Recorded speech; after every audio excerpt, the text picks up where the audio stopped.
So yeah, hot take, I like the Callisto protocol. We're gonna delve into why in this video, and I think a lot of the drama surrounding this game honestly has to do with people's expectations. People were expecting this to be on the same level as like a Dead Space, and I don't think that this game really has the backing of a game like Dead Space anyway. This has just been kind of linked to Dead Space because of the creator, of course, but also I think it's a case of review scores and people relying on scores way too much. Like, I think people think every game not in the 80s is just automatically a bad game, and that's not the case at all. Like, I saw the hype from Callisto Protocol go from here to way down here when people saw the reviews, and it was like, it's not even like doing too badly. I think it's like a 76 on Metacritic, but that's like a good game to me. Like, a game in the 70s is still decent to me. Like, that's a good game. Like, some of my favorite games have been in the 70s on Metacritic. It's not the be all and end all of your opinion. Like, you should be able to form an opinion yourself. Like, obviously it's great to get the opinions of different creators and see what they think. Like, Skill Up really didn't enjoy the game, and that's his opinion, and that's fair. And a lot of people are going to base their opinion based off what he thinks, but I think you got to take more than one opinion into it, really, and you just got to kind of form your opinion yourself as well. Watch gameplay, watch multiple reviews, not just one, and I think overall I ended up liking it a lot more than most people, I would say. I think my expectations were in check as well. Like, I was expecting this to be an 8 to 12 hour atmospheric horror game, kind of like a Dead Space, but not on that same quality level, I would say. And that's pretty much exactly what the game is, in my opinion. The game isn't perfect, and there's certainly some things to criticize, which we'll get into in this video, of course.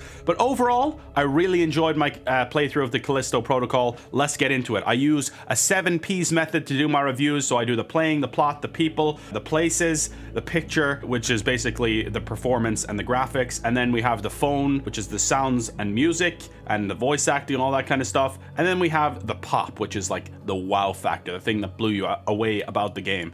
Sometimes games don't have that, but let's dive in and let's start with the playing. So I believe the playing is probably like the most divisive part of the game, so I feel like it's the best place to start.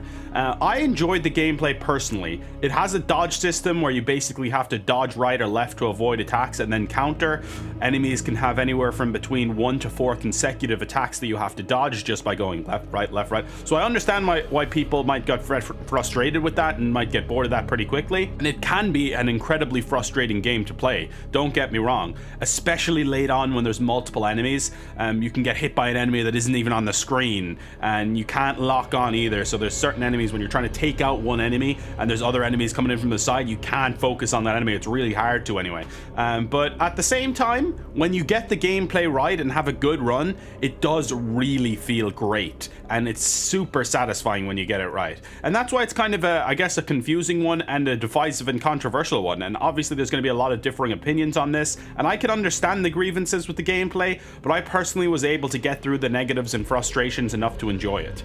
But the frustrations kind of make you think differently as well, like especially when you get new weapons and upgrades, as there's a lot of different ways to kill people then, like linking the baton and a gun to shoot a weak point and then targeting the tentacles that come out, and basically if you don't shoot the tentacles they get bigger, so you kind of have to panic shoot the tentacles. Sometimes you can miss and then they get bigger, and it can be frustrating. But using the GRP to pick an enemy up and throw them into a fan or a meat grinder, that is one of the most satisfying parts of the games, or you can basically like throw them onto spikes. So yeah, mixing everything up and getting nice combos is really great. And I got the assault rifle late on. I thought that was very nice to use, but the shotgun and the baton is the best combo in my opinion. It just does do an incredible amount of damage. Now, another negative I would say is during fights, the health injector is pretty much impossible to use bar a few situations, which can definitely be very frustrating. If I'm low on health and I know I'm going to die and I want to kind of get into a corner and take a health back, it's pretty much impossible because the enemies get to you faster than you can use the health injector, other than I said in a few rare occasions, because the thing just takes so damn long to use. Let's talk about the boss fights in this game, because gameplay wise I think these pretty much just suck.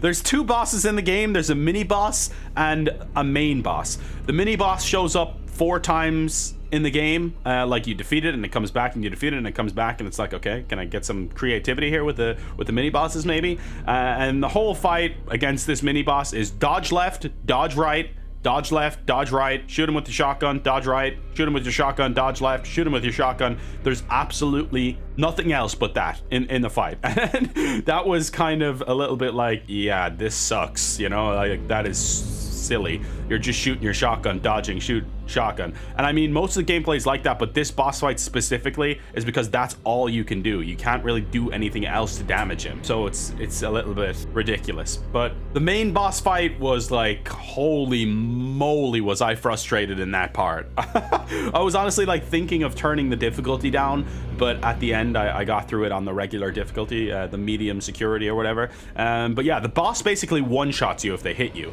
Especially in the first part of the boss fight, this is very, very frustrating because you can't get hit once throughout the entire fight or you're dead. But once he goes big form, it's a lot easier to dodge him, and the timing is a lot more forgiving. But overall, I just don't think it was really a memorable or amazing boss fight, and it was a bit of a letdown that was the only boss fight in the game, and it really wasn't even that creative or good in terms of the gameplay. So that's pretty much all I have to say on the gameplay. I think I did enjoy it, like against the regular enemies. As I said, I didn't really like the boss fights, but against the regular enemies, I think like linking all your attacks up together, as I said earlier, was really satisfying, and I had a lot of fun with the gameplay. And as you kind of go through it and you get new abilities, like getting the handgun was definitely a big bonus, and getting the shotgun and the assault rifle, it was just enough to kind of make it unique as you go along and spice it up, and I really ended up enjoying it. For the most part, I'll say I enjoyed the gameplay. So let's jump into the plot / story. Now, I'd say this is probably where I venture a little bit from the critical consensus. I actually really like the plot and the story beats in this game quite a bit. It all takes place basically on this island, or this world with the prison, and you're learning about what's going on in Black Iron Prison as you go through the story, and it's very intriguing, and it definitely had me wanting more and learning about what the hell they're doing inside this facility. Jacob, his primary goal basically starts off to be getting off this hellhole, but as you learn more throughout your playthrough of the story, Jacob starts to want to learn the truth of it along with you, really. And I'd say towards the end of the game, I never really feel like I truly got all the answers I wanted, and I wish they maybe could have gone a little bit more in depth with some of the storylines. But I think overall it was an enjoyable story. It wasn't like a blow you away, holy moly, this was an in-depth and crazy story. And I think that's kind of the theme of Callisto Protocol, is like none of it is really like, wow, this blew me away, this was really creative and smart and genius. None of it is like that. Like, it's all a bit basic, but not in a bad way per se, because I feel like it's still a really fun experience to play through the game. Sometimes you don't need all of the nitty gritty, and I feel like in this case the game definitely could have been better, but it was still an enjoyable romp through Black Iron Prison. And we're going to talk about now probably my least enjoyable aspect of the game, which is the people / characters. I think the game unfortunately fell short with the characters. Like Jacob, the guy you're playing as, is just a delivery guy with not much more to him than that. There's like certain kind of storylines inside his head with his friend and stuff like that, but overall, like, he was likable and he was fine, but there wasn't really enough there in terms of character development or in terms of really a goal or objective for Jacob in terms of the story. In terms of other characters, I think there was like a maximum number, maybe a maximum of 5 characters that you actually interact with during the game that have any meaningful part in the story. Like, you had Elias, you had Danny, you had Captain Ferris, Warden Cole, and Dr. Maller. Elias was a really likable character who helped us along our journey and who I was fond of, but I never really got to know him as well as I would have liked to. Danny Nakamura was definitely the best character in this game. She had the most depth and the best arc without really spoiling too much. I don't want to go too far into that, but I definitely think that she had the best kind of on-screen experience. Captain Ferris was just a typical brute villain with no depth. Warden Cole was a dickhead trying to kind of push forward humanity by doing it in the worst way possible, and Dr. Mahler seemed like probably an interesting character, I'll say, who wasn't fully on board with everything that's going on here at Black Iron Prison, but went along with it maybe more out of necessity than anything else. And I thought I'd give a little mention as well to the great tapes and logs that you find along the way in this game, usually by people's dead bodies, and it gives us a clearer picture of what went on in the section that they were in. Like each mission that you're on has a certain number of characters that you can find and get a little bit more lore to the story. And yeah, I think these were really good, and I enjoyed finding them. To sum it up, basically, the characters in this game are not great, definitely could have and should have been more unique and have more to them, I think. So let's jump into the places. Now, you start the game delivering cargo before ending up in Black Iron Prison. The prison itself is very well made. I think it was really cool, and it had a lot of different layers to it. I thought we were going to be spending pretty much all of the game, if not the majority of the game, in the prison, but that's not really the case. And as you go further into the game and get to new areas outside of the prison, I feel like that's when you see the game's true beauty.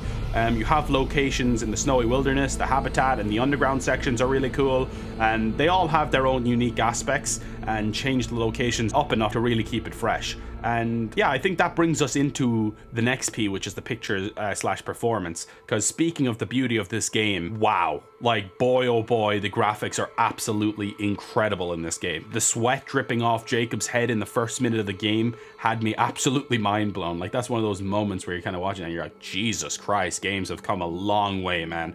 And from a strictly graphical POV, this is up there with the top looking games on console, in my opinion. I don't think the animations maybe held up as well as the graphics, but they were still very good nonetheless, and I wasn't expecting the game to be on this tier in terms of graphical fidelity and voice acting and just overall performance, I'll say. But the performance, like in terms of FPS and stuff like that, is not on that same level. Now, I played on PS5, where apparently the performance is the best, and I had pretty much zero issues for the first 6 hours of my playthrough, but there was one part in the game where my frames just started dropping massively. Like I was genuinely getting like 10 FPS for like a 30-minute period in severe problems with the frames. Like it was bad, and then it just kind of went back to normal, and I was confused. Like it was just a weird 30-minute period in the game where the frames were horrendous. I don't know if my PS5 was overheating or what the hell the story was, but it was a strange one. I've never really experienced anything like that. I know performance on PC is meant to be the worst. I think stuttering being a major factor, so keep that in mind if you are planning to buy it on PC, albeit I do think there's been a patch since then to address the issues and should have fixed it. I'm not sure if it actually did. I haven't seen anything on that patch. But yeah, apart from that 30-minute period, the game ran fine for me, so I don't really have too many complaints except for that one section. I think the game, for how good it looks, ran pretty damn good. Now we'll jump into the fun and just talk about the voice acting mainly, and I think the voice acting in this game was good. It wasn't amazing, and it definitely wasn't bad. The soundtrack was pretty much the same. There was definitely some good moments in the soundtrack where the music set the tone of the game, but nothing as memorable as, say, the God of War soundtrack that I just played through. I would say, yeah, it was definitely sufficient, and I think that there was a few moments throughout the game where they set the atmosphere really well with it, as I said, and overall an enjoyable soundtrack. And the voice acting, as I said, completely sufficient. Now, the pop slash the wow factor is definitely the graphics, as previously mentioned. Particularly Jacob's character model, I would say, was incredible. But that's pretty much all I have to say about this game. I can see why it's a controversial one. I think a lot of people that kind of had their expectations in check will really enjoy this one. People that were maybe expecting this to be a 9 out of 10 game, which I wasn't, to be fair. I thought this was going to be high 70s, low 80s. 76 isn't too far off what I thought it was going to be. I can understand people being disappointed if they were going in there expecting like a 9 out of 10 game. And, you know, it is what it is. Like, it's not like you can't get hype for games. I'm not saying that you can't get hype for games. You can, but I just think that I don't know how to really put this without sounding like a dick, but I feel like I kind of knew what this game was going to be. Like, I feel like I'm sounding like a stuck-up dickhead here now. Like, oh, you didn't know what you're talking about, you fucking idiot. Oh, you didn't though, right? I'm right. You're wrong. It is what it is. Anyway, yeah, I think overall, I'd probably give this game a 20 out of 30. Definitely, I think if they had another go at this, and if they get a sequel for this, I think there's a lot of things that they could improve, and they could really make a great horror game here. It has the basis to be very good. I think they maybe need to hire a few more writers to improve the story, or maybe just go a little bit more in depth with the characters and the story, and make a few tweaks gameplay wise to make a few quality of life improvements, I'd say. And they have a really good basis on their hands here, and this is their first attempt at a game like this, I suppose. Well, I mean, He is the original creator of Dead Space, but with a full team around you, obviously you need the full team around you to create a great game. And I think that the potential is definitely there for the future. So yeah, I'd give this a 20 out of 30, which to me is the top of the good tier. I hope you guys enjoyed the review. And yeah, I think that's pretty much all I have to say. Sorry if it's a bit of an abrupt ending. I feel like I've said all I need to say in this period, and I'll catch you for some future reviews. I'm going to be reviewing Need for Speed Unbound probably soon. Other games throughout December that I'm planning to check out, maybe High on Life. I might check out The Witcher for some gameplay. Obviously, I'm not going to review The Witcher 3 upgrade or whatever, but maybe we'll check out some of the new exclusive content there as well. So thanks for watching, guys. Really appreciate it. I'll see you guys soon. It's been my pleasure to serve you all, and I hope you guys are enjoying Callisto Protocol as well. Let me know what you think of the game personally, what you think of it yourself, and what you'd rate it, because I'm very intrigued to see the differing opinions here. I feel like there'll be quite a number of differing opinions that, like I've seen online already, but on Metacritic I think 76 is a reasonable score for it. So I think people like need to calm down with basically saying that it's a huge disappointment. 76 isn't a huge disappointment in my opinion, but we'll see. The Dead Space remake coming out in January, super hyped up for that one, and I'll definitely see you guys for that. See you next time. Peace out.